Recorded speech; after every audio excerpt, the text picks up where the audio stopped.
Hello friends and welcome again to another Echocalypse video. In this video we'll be discussing the Neolith or the artifacts in the game, and so far we have 11 of them and we will categorize them in SS to C rank and we will talk about their functionality. Of course we have 3 SSR right now and there will be more in the upcoming future, and we'll be talking about them. Of course the SSRs are the best for damage dealing, but for the functionality we'll be assessing these Neolith on the tier list because of what they provide in the battle or for your lineups and according to the meta. So first of all, we're gonna start with the SS category, and of course right away we're gonna put Wheel of the Sun Chariot. Now this is the best in-game so far. It works with every meta, with every synergy, with every lineup. It's an offensive and defensive at the same time. The cool thing about it is it hits AoE every single target, and for every target it hits, there's a 40% chance to apply minus 30 damage reduction. It means when the enemies attack you, they will attack you with their 70% of their power, not with their full power. It means 30% is reduced for any unit that the debuff will be applied on, which is absolutely insane and very good. The more that you level up this Neolith, the more the damage that will happen. Now, secondly, on our tier list, and it's one of the best also in the game that can go with any lineup, and it will be defined soon with the meta of energy elimination or energy team comps that reduces energy to your teams. Very, very handy, and it's the Brionac or Brionac, that's what we call it. The thing about it, it deals damage to the back row enemies. It means you will not target the tanks, which are harder to kill, or you don't need to eliminate them as much faster as you want to eliminate the back row, because the back row are the DPS, are the healers most of the time, and the front line are the tanks, will deal less damage to you than the DPS characters, because you're gonna heal yourself and sustain. This will help you deal damage to the backline, eliminate them, and the cool thing about it, it has 40% to cause all the target that it hits to reduce their energy recovery or rage recovery for 1 round. It means they will not be able to gain rage at this round when they have the debuff on them. Absolutely insane and great artifact. Now, again, one that we have all and we all obtained as free to play, and you can go and pull for it and get it more to stars and it will be even better. It's the Leviathan, and this one is perfect because of the meta right now. The meta is burn meta, and you need to apply burn to all of your enemies, because the burn, we have Rayon, we have Shiyu, we have Winnow, we have Fiorentina, which currently everybody is running, or currently the people that are running, or the players that are running this setup are the ones that dominating everything, and it will help them, and the burn is a really great debuff. So what does this do? 3 random enemies, it will hit them with an AoE damage, 3 random enemies, and a 40% chance to inflict burn for each target for 2 rounds, which is absolutely fantastic. Rayon will benefit from this, and she will crit even more, and Shiyu will have more dodge, and she will escape from damage more and more, and this will help you synergize with the meta. Absolutely crazy.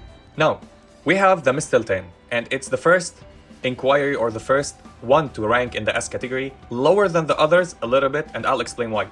With damage, talking about damage, it deals more damage than this one, so it's a little bit higher, but the thing is about this one that it will hit the front row enemies, which are the tanks. It will inflict them with armor break for 2 rounds. There's a 40% chance for 2 rounds to inflict armor break, which will remove or reduce their armor and their resistance, so they will take more debuffs and they will take more damage, which are the tanks. And mainly what we need to do, and we're thinking about in every meta, is to eliminate the back row as fast as possible. Now, if you're having a team that are having problems with defeating the tanks, and the tanks are the issues on that lineup, or the front row, they're using the DPS on the front row, you can use this. Absolutely will go crazy and will help you a lot. It's situational depending where you want. And there's the meta that I will be talking about, different metas and different scenarios and different lineups in more videos. If you want me, let me know in the comment below. There's the armor break meta, which is absolutely crazy. We saw a lineup that defeated the top tier meta right now, which is the burn team. The same power, fighting each other. One is playing armor break meta, one is playing burn meta. He was playing Regina, Bastet, Tawaret, and Set, and he absolutely destroyed the guy playing Rayon and Shiyu. Was absolutely crazy. Maybe it was by RNG, I don't know, but I will be speaking about these lineups. There's a lot of setups. There are 6 teams or 6 synergies that you can play in 6 lineups. One of them will be a new meta. Of course, the stun lock freeze with the silence and energy recovery or energy depletion will be one of them. I'll be talking about all of these soon. But this one is great. It's good. It's not bad, but it's situational for the front line. This is what we're talking about. Always we appreciate the back line more and more. Now, we have the Futsu no Mitama, and it's the samurai sword.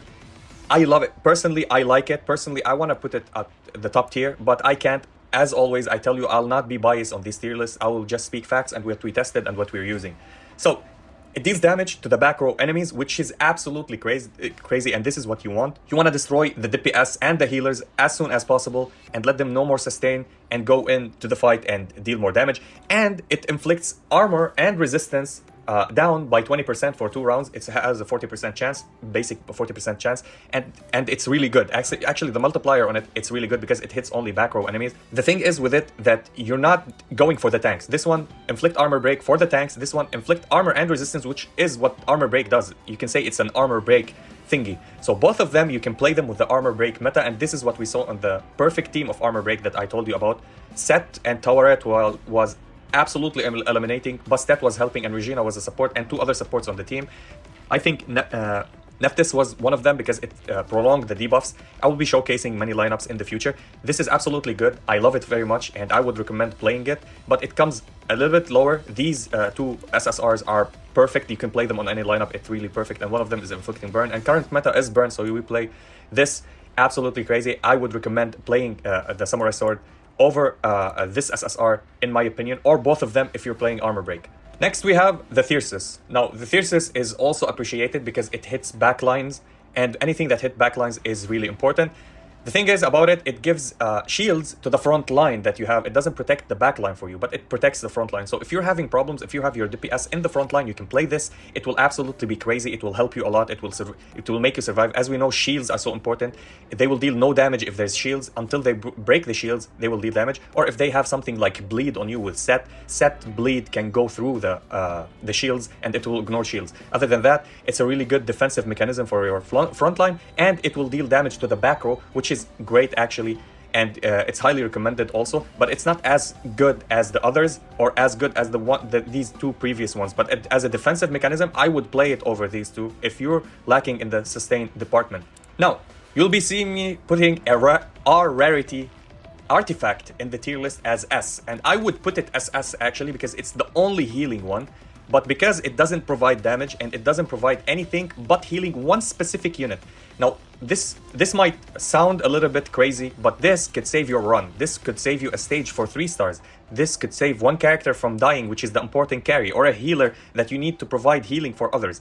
This come in clutch in many situations, in PvP, in everything. You might see even the top players right now playing every SSR, but they have still the Ankh using it because this is how good it is. It's the only one to heal us, and the more you upgrade it, the more it will heal your characters. If you max it out, it could get them to full HP back again if they drop to half HP, which is absolutely crazy.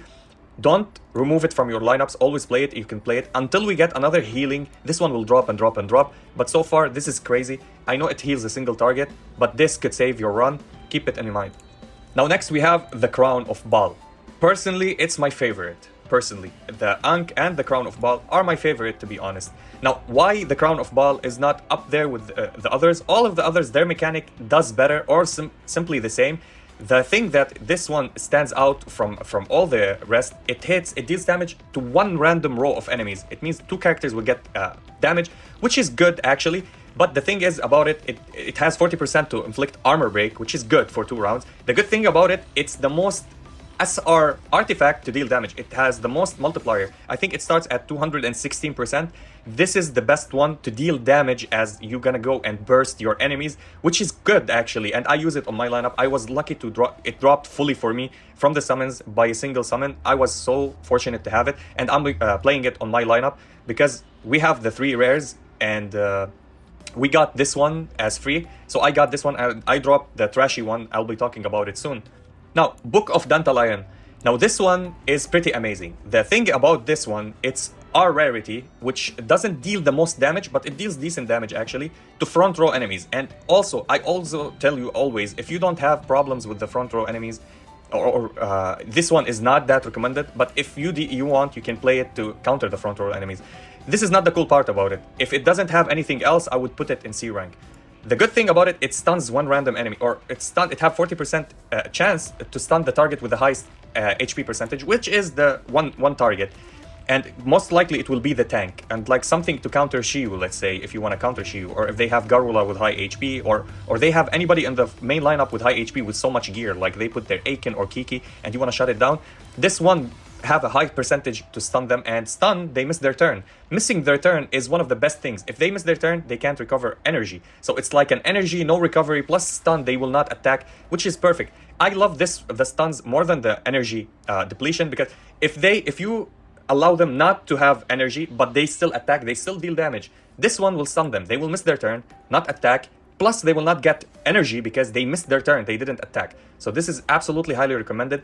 You can play it as much as possible until we're gonna get something to stun more and more. I don't think this will drop anytime soon. I would put it up here, but because it hits only one target with stun, this is why I appreciate it, and we put it in the tier list. I was talking about it with my friends when I was making the tier list with their help. I wanted to put it here or maybe here. They told me, let's be reasonable. It doesn't deal that much of a damage, and it's only one target, and it's front row. So mainly you in story modes and other, you want to hit the back line. It's good in PvP. It's good in story to shut down or sustain, which is this. It will be decent in the A rank for an R rarity artifact. Now, the Fetters of Fenrir, and I'll be putting it in the B rank. Now, before you tell me this is an SR and it should be higher or whatever, you hit frontline enemies, which is the tanks most of the time. And the thing is, it applies a debuff. It has a 40% chance to apply a debuff of Fetters of Fenrir. And this debuff is only on one unit, just like the stun. Whenever you hit a target, it has a 40% chance to hit the highest HP one and give them that debuff. And the Fetters of Fenrir, the bearer takes additional damage equal to 10% of the damage taken by allies. Which means it's like a reflect damage to this character only, which goes, if you want to play Reflect, fully Reflect with Baphomet and Garula, if you have them on the lineup, they will reflect damage. You can play this and they will take more damage for the damage that they do to you, which is also good. 10% it starts off and it scales a little better.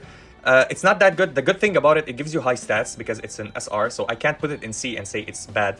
And also it's the damage scales even better than the R rarity ones. Now, speaking about the worst one, and it's the Broken Bow.